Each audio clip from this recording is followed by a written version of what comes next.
केलं नाही आणि आज आम्हाला सरकार म्हणतं की आम्ही सांगून दिलेल्या मार्गावरच मोर्चा काढा। उद्या सरकार म्हणेल आम्ही सांगितलेल्या घोषणाच द्या, आम्ही सांगितलेल्या विषयावरच भाषण करा। असं कसं होऊ शकतं?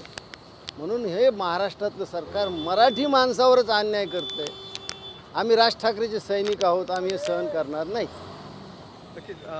ज्या पद्धतीने अटक झाली पहाटेमध्ये सरकारने म्हणजे स्वतः मुख्यमंत्री म्हणतात की संवेदनशील ठिकाणावरनं हा मोर्चा निघणार होता, म्हणून आम्ही परवानगी नाकारली। तुम्ही अर्ज करा, नेमून दिलेल्या जागेंना अर्ज केला तर आम्ही परवानगी देऊ। हे पहा, या देशामध्ये संवेदनशील भागातून माननीय राष्ट्रपती जातात, माननीय पंतप्रधान जातात, माननीय मुख्यमंत्री जातात।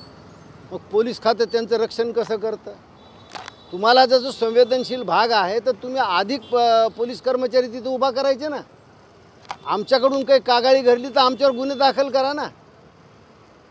आज आम्ही शांततामय मोर्चानी आम्ही गेलो, तहसीलदाराला निवेदन दिलं।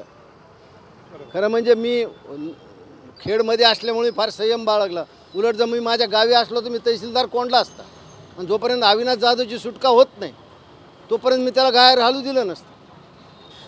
पण पाहुण्याच्या घरात जाऊन हे आंदोलन करणं बरोबर नाही। माझ्या स्वभावाला मी थोडी मुरड घातली, आम्ही निवेदन दिलं। पण सरकारनं आम्हाला लेचपेचं समजू नये। आम्ही मराठी माणसाच्या हक्कासाठी, मराठी भाषेच्या रक्षणासाठी कोणत्याही थराला जाऊ शकतो। सरकारनं काय अन्याय करायचा हे त्यांनी ठरवावं। आम्ही अन्याय किती सहन करतो, तर आम्ही एकदा प्रतिकार करायला सुरुवात केली तर सरकारला जड जाईल। मराठी म्हणजे ठाकरे बंधूंची एकजूट बघता जो राजकारणाचा परिणाम होईल त्याला सरकार कुठेतरी घाबरलंय, म्हणून अशा पद्धतीने दडपशाही करते। ही एकजूट आता ठाकरे बंधू हा विषयच राहिला नाही, मराठी माणूसच जागा झालाय।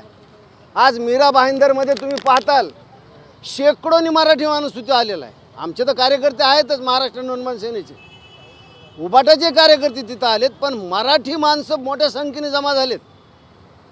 त्यांच्या लक्षात आलं की आपण आता एक झाल्याशिवाय आपल्याला पर्याय नाही। या आंदोलनाचं सगळ्यात मोठं यश असेल तर मराठी माणूस जागा झाला। काय वाटतं एकंदरीत पुढची भूमिका काय असेल मनसेची? मराठी माणूस जागा करणं आणि त्याच्या हक्काचं रक्षण करणं हीच राजसाहेबाची भूमिका आहे, आणि तीच आम्ही पुढे नेऊ। मोर्चा होणार म्हणजे मीराबाई चालू आहे। लोक स्वतः लिहून अटक करून घेत आहेत, तिथं मराठी माणसं अटक करून घेत आहेत। हे यश काय कमी थोडकं नाही, कारण मराठी माणसाला 5 तारखेनंतर जे मानसिक आधार मिळाला, एक स्फुल्लिंग त्याच्या हृदयात पेटले की आता आपल्याला कुणाचा तरी आधार आहे आणि तो आपल्या हक्कासाठी जागरूक झाला, हे याचं यश आहे। नक्कीच। हे होते प्रकाश महाजन सर। कॅमेरामॅन समीत गजनेसह मी मनोज लेले, TV9 मराठी, खेड, रत्नागिरी।